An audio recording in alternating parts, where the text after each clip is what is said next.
అందరికీ నమస్తే. Welcome to your kundali speaks. మనం ఈ వీడియోలో తులా లగ్నం వారికి మార్చి నెలలో ఎలా ఉందో చూద్దాము.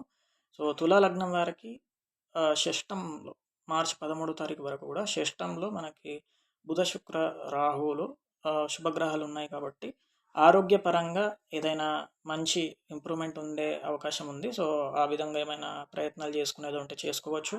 అండ్ దాంతోపాటు మనకి రుణాలంటే ఇప్పుడు మనకి లోన్స్ అప్లై చేసుకోవడం కానీ, లేకపోతే ఎవరికైనా మనం బాకీ పడ్డా కూడా అవి మనం అడగడానికి కూడా చాలా మంచి పీరియడ్. మార్చి 13 తారీఖు వరకు మంచి అవకాశం ఉంది.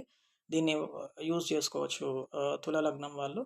అండ్ 13 తారీఖు వరకు మాత్రం సంతానం విషయంలో, ఇంటర్వ్యూస్ విషయంలో కొంచెం ఇబ్బందులు ఉన్నాయి. సూర్యుని వల్ల ఇబ్బందులు కలుగుతాయి కాబట్టి తుల లగ్నం వాళ్ళు సూర్యుడి దశ అవ్వకపోయినా వాటి యంత్ర దశలు నడుస్తున్నా కూడా సూర్యుని పరిహారాలు చేసుకోవాల్సి ఉంటుంది.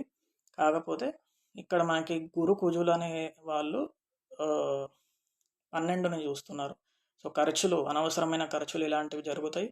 అండ్ సేవింగ్స్ కూడా ఖర్చు అయ్యే అవకాశాలు ఉంటాయి కాబట్టి జాగ్రత్తగా చూసుకోవాలి. మార్చి 13 తర్వాత సూర్యుని వల్ల శరీరంలో ఉష్ణోగ్రతలు పెరగటం ఇలాంటివి, అసలే మనకి ఎండాకాలం కూడా వస్తుంది కాబట్టి తుల లగ్నం వాళ్ళు ఎక్కువ ఎండకి ఇబ్బందికి గురయ్యే అవకాశం ఉంటుంది. మిథున లగ్నం, కన్యా లగ్నం వాళ్ళు కూడా సేమ్ అన్నమాట. సో దీన్ని చూసుకోవాల్సి ఉంటుంది జాగ్రత్తగా. దాని తర్వాత ఇప్పుడు అష్టమంలో గురువు, నవమంలో కుజుడు. సో వీళ్ళ వల్ల కూడా మ్యారేజ్లో ఏమన్నా ఇబ్బందులు ఉన్నా కూడా గురు కుజుల యొక్క రెమెడీస్ మాత్రం చేసుకోగలరు. నమస్తే.